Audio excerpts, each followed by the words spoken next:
Estamos de vuelta con historias que parecen sacadas de una película de acción, pero que son hechos de la vida real ocurridos acá en nuestro país.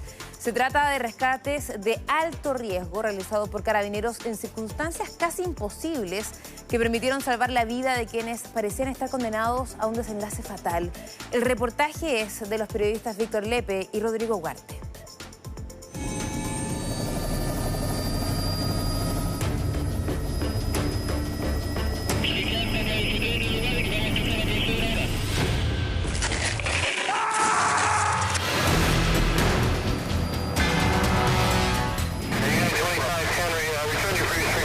Yo seguía ahí y si tenía que pasar la noche ahí me iba a morir seguro. Y me dijo, mira, así como tú estás, es imposible que te bajemos en camilla.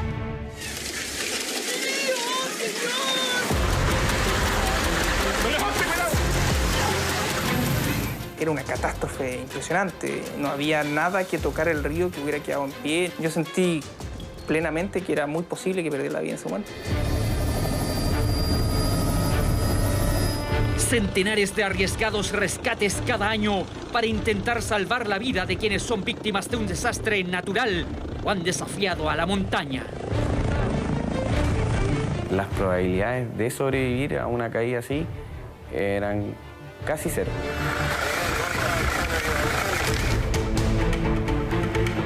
Adrenalina pura, peligro, sacrificio.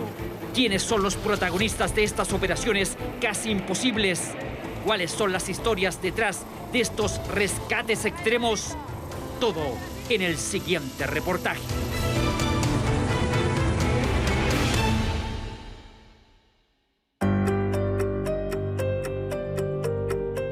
Él es Jorge de Curgés, ciudadano argentino radicado hace algunos años en Chile. Pese a que profesionalmente se dedica a algo muy distinto, su pasión es la montaña.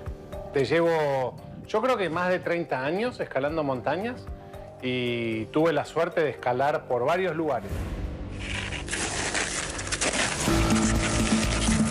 Estuve escalando mucho acá en los Andes, subí el Aconcagua un par de veces. Alberto, Quique y Craig.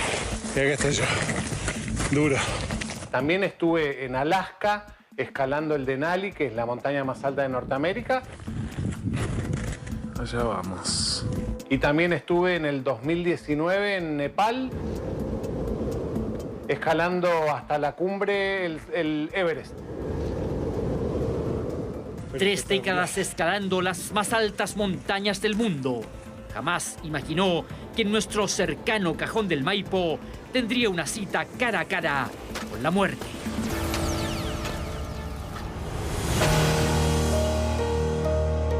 Para el feriado de octubre del 2020, no recuerdo exactamente si fue 12, 13 o 14, pero fue alguno de esos días. Y no tuve la mejor idea que irme al Cajón del Maipo, al Morado, a escalar por el glaciar. Subí con 2 amigos y las condiciones no estaban óptimas para subir hasta la cumbre, así que en un momento yo le dije a mis amigos, mejor bajemos, y empezando a bajar, empezamos a hacer varios rapeles en hielo, que es un sistema donde básicamente se pone un anclaje de seguro y después desde ahí cuelga la cuerda y se baja en tramos.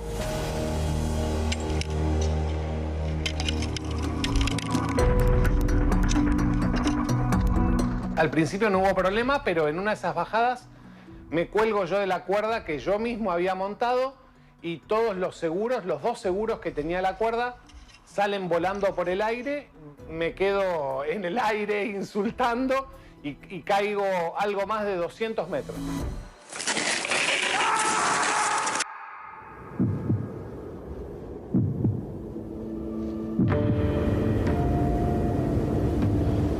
Fueron mis amigos que estaban conmigo, lograron con teléfono satelital y con otros medios de comunicación comunicarse y empezar a pedir ayuda. Finalmente dieron con carabineros. El procedimiento nos llega a nosotros aproximadamente a las 14 horas. Y por información posterior nosotros nos damos cuenta que la persona se había caído a las 11 de la mañana. Vamos, vamos. Eso es. Sí. Sí, puta, mientras más allá avancemos, mejor, pues. Y para llegar hasta el lugar donde se encontraba él, eran 4 horas, 5 horas de escalada en hielo. En ese momento se toma la decisión de trasladar un helicóptero con mayor capacidad por parte de Carabineros.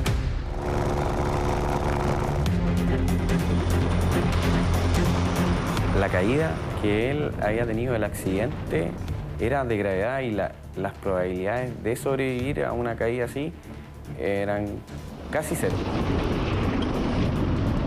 Yo que soy montañista hace tantos años y me ha tocado participar en muchos rescates, en Mendoza, en Chile, en Nepal, en el Everest, y la verdad me ha tocado ver mucha gente accidentada y mucha gente que se terminó muriendo en esas montañas. La verdad es que yo no conozco ningún caso de una persona que haya caído caída libre 200 metros y haya sobrevivido.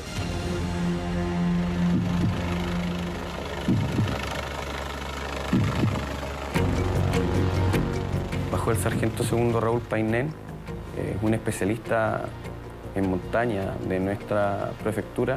Cuando va descendiendo por el hoist del helicóptero, una vez en el lugar se da cuenta de la pendiente que era demasiado.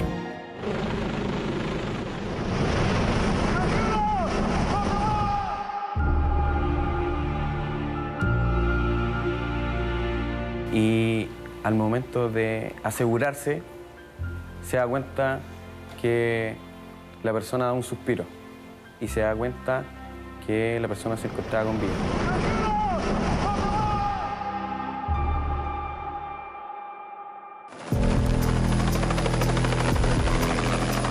Dada la complejidad, dado el apuro, porque también tenemos la condición climática, el horario, ese día ya estaba casi oscureciendo y se acercaba el ocaso donde el helicóptero ya iba a ser muy difícil poder sacarlo. Lo técnico pasa a un segundo plano y uno se enfoca solamente a salvar la vida de la persona. Estaba politraumatizado, tenía bastantes fracturas en su cuerpo, se encontraba inconsciente. Hubo que realizar un monitoreo constante cuando ya nosotros lo teníamos en la aeronave para poder trasladarlo. No recuerdo nada. De hecho tengo un asado pendiente con ellos para que me cuenten detalles del rescate porque he visto algunas imágenes, pero básicamente yo estaba inconsciente. Las lesiones de Jorge eran de tal magnitud que estuvo 3 meses en coma y fue sometido a múltiples intervenciones quirúrgicas. Saliendo del coma, tuve que básicamente aprender de cero a hablar de vuelta, a relacionarme, a comunicarme con los demás, porque era básicamente como una guagua que acababa de aprender todo.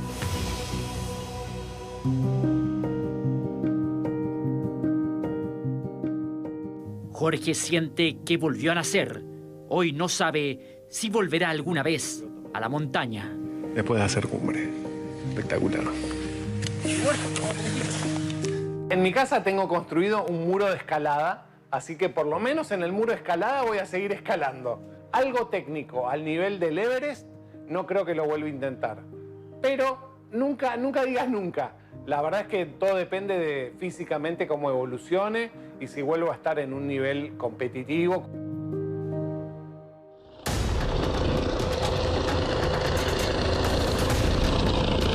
En nuestro país, la práctica del senderismo y del montañismo de altura suma más y más adeptos. Esto hace que cada vez sean más las personas que Carabineros tiene que rescatar debido a errores humanos y en otros casos a raíz de la imprudencia o la irresponsabilidad. Ocurren problemas con las situaciones climáticas. Yo puedo subir a la montaña hoy en la mañana y veo que el clima está soleado y perfecto, pero en un par de horas puede cambiar abruptamente. Los errores comunes: no prever con anterioridad la vestimenta adecuada, el equipamiento adecuado para subir una montaña, no avisan a los familiares, no avisan a la autoridad, que en este caso Carabineros o CONAF, dependiendo del lugar, y además lo hacen solos, no lo hacen acompañados.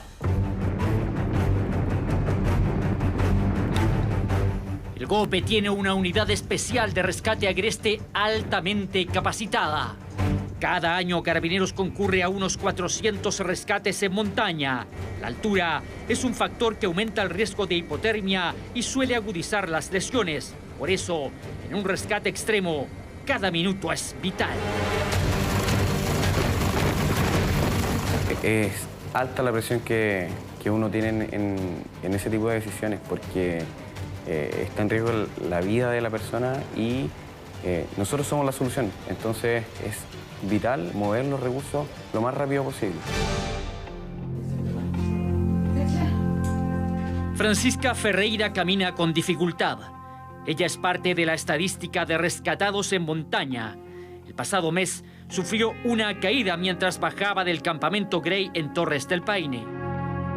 Hay un momento que uno está bajando y como que se introduce en el bosque. Hay una parte que empiezan unos escalones, como unas escaleras que son interminables, que empiezan uno a bajar, y los escalones son como, no son cortos, sino que son bien largos y altos. Y en uno de esos escalones fue cuando me caí. ¿Te llevo, Nacho? ¿Te llevo, Nacho? Tuve una fractura trimaleolar del tobillo derecho. O sea, significa que me fracturé los 3 maliolos. En la tibia me fracturé 2 partes y la fíbula, que es el huesito que está al lado, me fracturé otra parte. Mi hermano me inmovilizó el pie porque es kinesiólogo, entonces me inmovilizó el pie. Mi hermano me dijo, párate a ver si puedes. Yo me paré y el pie de nuevo se me fue hacia el lado y me volví a caer, entonces le dije, sabes que no puedo caminar. Dada la magnitud de la lesión de Francisca, Carabineros desestimó el traslado terrestre de la lesionada. Uno se acercó a hablar conmigo y me dijo, mira, así como tú estás, es imposible que te bajemos en camilla, nos vamos a demorar mucho, el camino es muy complicado, así que yo voy a gestionar un helicóptero. Prácticamente todos los días alguien en algún lugar de Chile es rescatado por Carabineros. Algunas misiones son más extremas y complejas que otras. Cuando no es una emergencia en la montaña como esta ocurrida hace algunos días en la región del Maule, es la naturaleza la que se manifiesta. Pasó la semana recién pasada en el sector de Yerba Loca en la comuna de Lo Barnechea. Una luz dejó aisladas a 14 personas que debieron ser rescatadas. La tarde del 25 de marzo del 2015, inusitadas y torrenciales lluvias provocaron una serie de aluviones de roca y lodo que bajaron por diversas quebradas de la región de Atacama. La catástrofe fue de tal magnitud que varios poblados fueron arrasados. Hubo 31 fallecidos y una devastadora ola de destrucción que deja una dolorosa huella hasta el día de hoy. La situación que se vivió en el norte fue tan extrema que motivó rescates de alto riesgo, cuyas imágenes dieron la vuelta al mundo. ¡Vecino, sale! ¡Oh, Señor! ¡La misericordia! ¡Oh, Señor! ¡No levante, cuidado!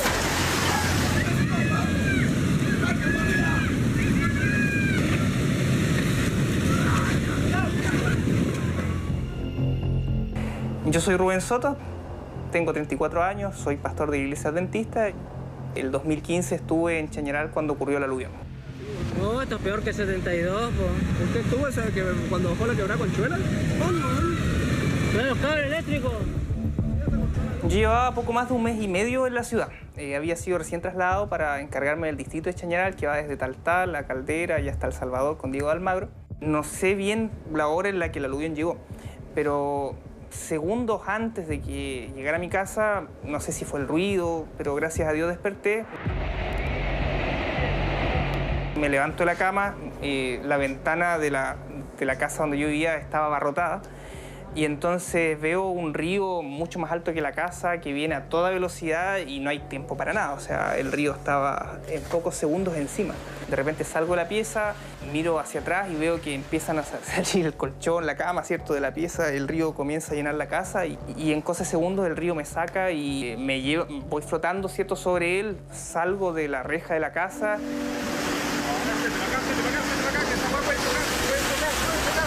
¿Es de la casa de Michelle?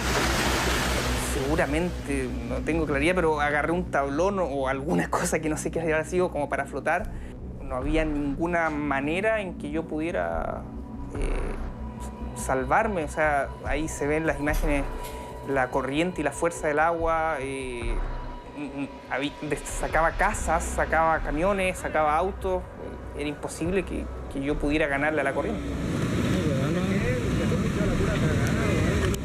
Sujétame los lentes, sujétame los lentes. Y de repente, por el cauce natural del río, llego a la copa de la palmera. Yo he escuchado versiones como que trepé a ella, pero no, o sea, yo llego a la copa.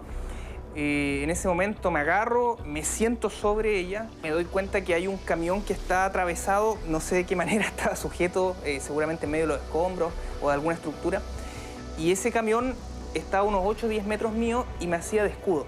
Y ahí puedo contemplar el panorama, o sea, era una catástrofe impresionante. No había nada que tocar el río que hubiera quedado en pie ni nada por el estilo.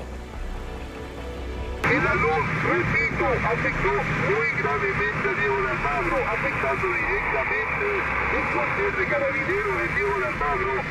No tenemos cómo, la única vía sería aérea.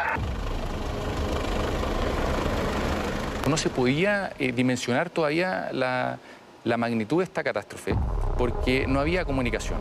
Un helicóptero de Santiago despegó inmediato en el que nos tocó concurrir y efectuar la evacuación de las personas con el escenario que nos tocó ver en ese mismo momento al llegar allá al río Salado. El lodo había arrasado con muchas viviendas. ¿Y el viejito, Juan? ¿Y el viejito? Habían personas que estaban aisladas dentro del mismo río. El aluvión había pasado con todas las casas, sobre todo las que estaban adheridas en lo que era la antigua ribera del río. Todas las personas que necesitaban ser rescatadas en ese momento se encontraban sobre los techos de sus casas.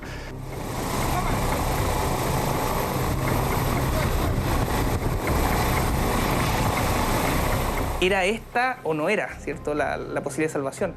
Entonces, de repente el helicóptero va, no me ve y se va a salvar a la gente que estaba en los techos de las casas.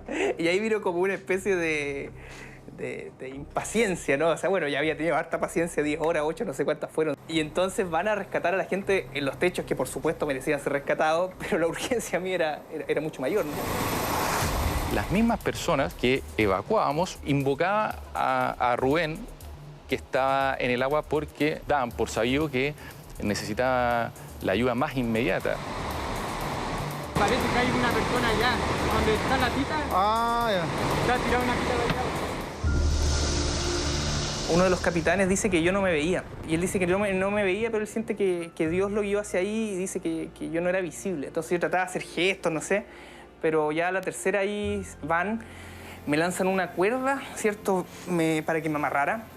Y ahí me doy cuenta que estaba tremendamente fatigado, acalambrado completo y no fui capaz de tomar la cuerda y amarrarme. Era una cosa que no tenía fuerza ninguna. Entonces un carabinero se lanzó, ¿cierto?, me amarró, me tomó, me levantó, otro carabinero me recibió. Cuando ya estoy arriba, una alegría, pero enorme. O sea, de hecho, cuando me bajan, había gente aplaudía, la gente aplaudía, yo lloraba, daba gracias a Dios, gritaba, Dios me rescató, y agradecí. No alcancé ni a agradecerle en ese minuto a los carabineros porque ellos rápidamente fueron a rescatar más personas. A los meses pude contactarlos y agradecerles como corresponde. La verdad que tenemos que ser sinceros. Nosotros somos pilotos de helicópteros, pero primero y antes de ser pilotos somos carabineros. Uno siempre, con tal de ayudar a las personas o poder satisfacer esa necesidad de auxilio inmediato, el carabinero siempre va a dar un poco más. Jehová y se inclinó a mí y oyó mi clamor, y me hizo sacar del pozo de la desesperación, del lodo cenagoso. Para Rubén es un milagro estar vivo, igual que para Jorge. Pero ambos saben también que en buena parte están aquí por el sacrificio extremo y el coraje de quienes día a día no dudan en lanzarse al torrente de un aluvión o descender por un acantilado de hielo con tal de salvar una vida. Tengo un agradecimiento infinito con ellos, porque si no hubiera sido por el coraje de ellos y por las ganas de ver que me podían salvar la vida, es que estoy acá contando el cuento. Nosotros estamos acá porque nos gusta ayudar a la gente, pero saber que le pudimos salvar la vida es muy gratificante para nosotros. Es una sensación que no se podría explicar. Cada año unas 10 personas fallecen producto de un accidente en la montaña. Evitar que esa cifra siga creciendo dependerá de la responsabilidad de cada uno de nosotros.